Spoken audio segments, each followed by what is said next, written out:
Assalamualaikum. Assalamualaikum everyone. I am Aisha Education Wali from the Rehan Teacher Institute participant. Let's talk with Maya today.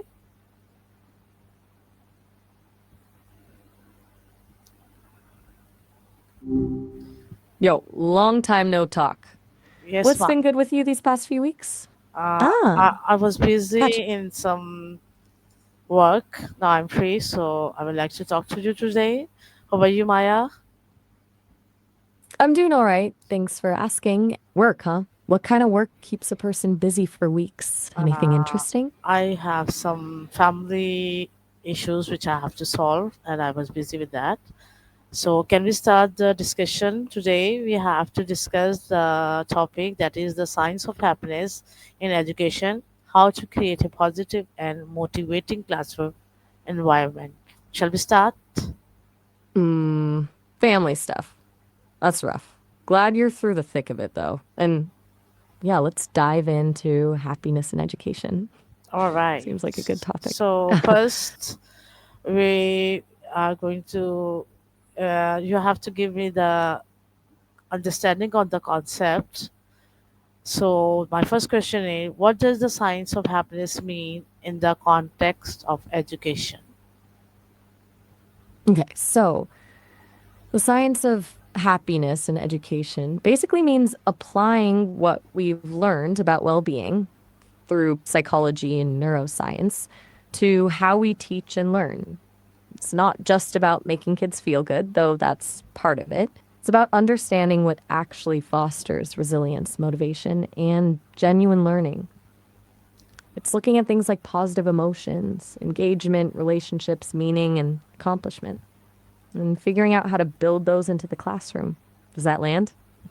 All right, then can you tell me how does a student's emotional well-being influence their academic performance?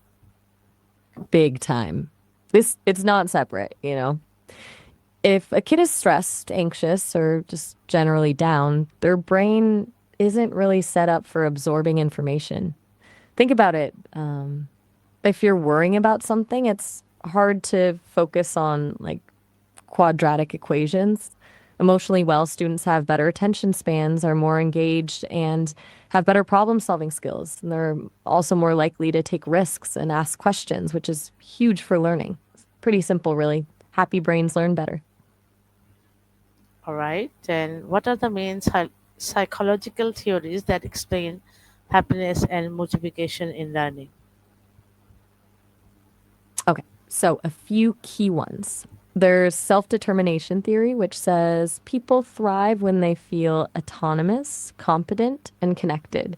So, giving students choices, helping them master skills, and building relationships. Then there's flow theory, where learning is optimal when it's challenging but not overwhelming, totally absorbing. Positive psychology focuses on strengths and cultivating positive emotions. And last but not least, growth mindset. The idea that intelligence isn't fixed, but can be developed through effort. Those are some of the biggies. Does that make sense? Or would you like me to break any of those down further? Oh no, no, it's okay now. Now you can tell me the positive classroom environments and what are the key elements that make a classroom environment positive and motivating. All right, so a truly positive classroom, it's not just bright colors and smiley faces, though that doesn't hurt. It's about safety, respect, and a sense of belonging.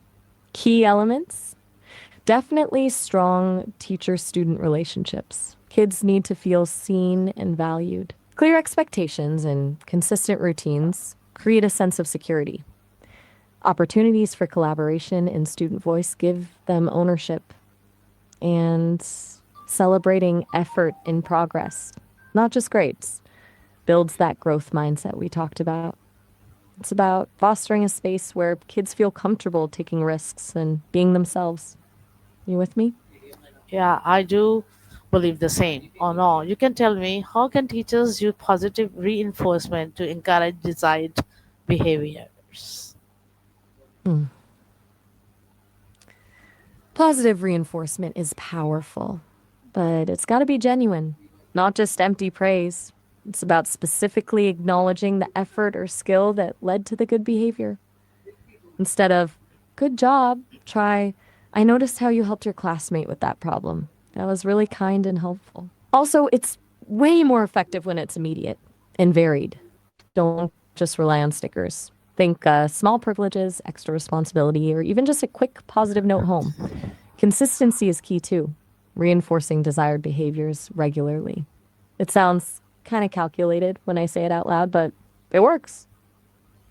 All right. And if we come to the emotional and social learning, how does emotional intelligence contribute to a happier learning experience?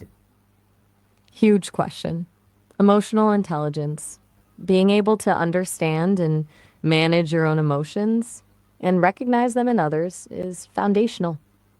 If students have good emotional regulation skills, they can handle frustration, resolve conflicts, and bounce back from setbacks. That creates a calmer, more focused learning environment. Plus, being able to empathize with others builds stronger relationships and a sense of community.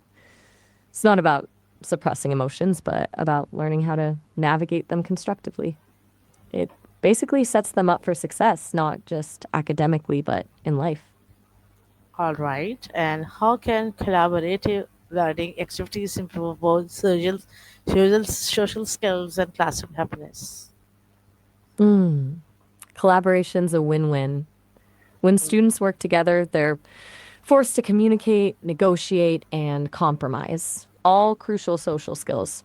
It builds a sense of camaraderie and shared purpose, which naturally boosts classroom happiness.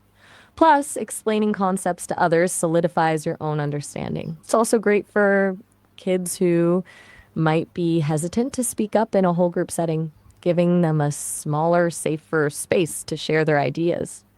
The key is to design activities that require genuine interdependence, where everyone has to contribute for the group to succeed.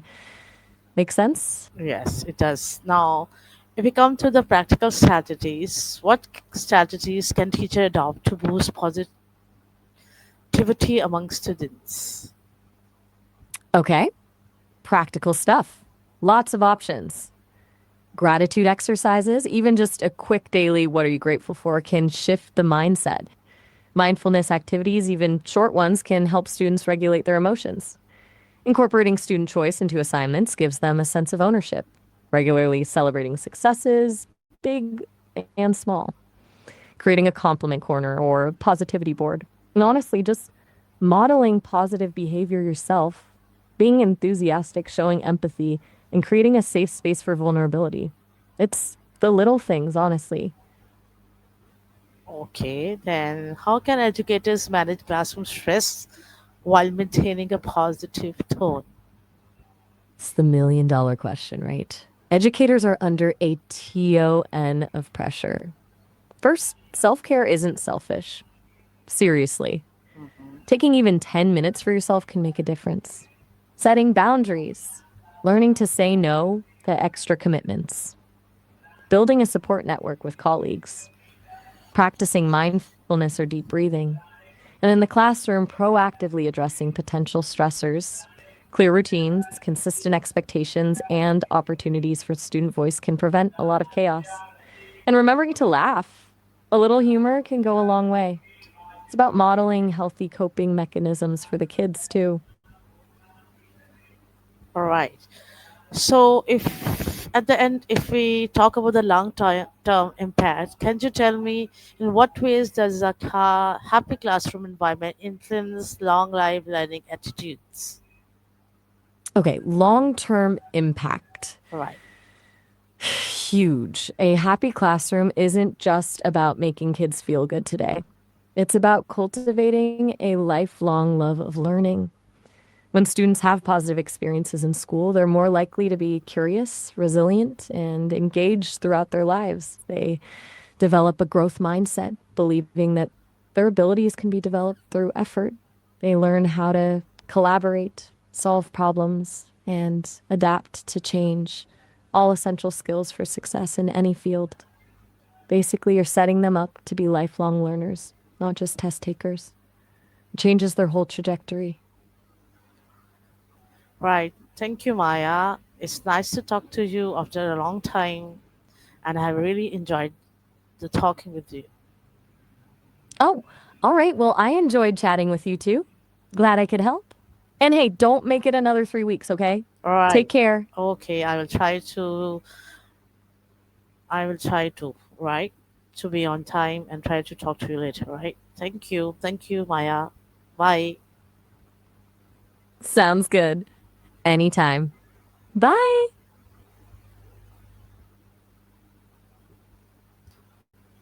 Thank you everyone for watching the record. Allah Hafiz.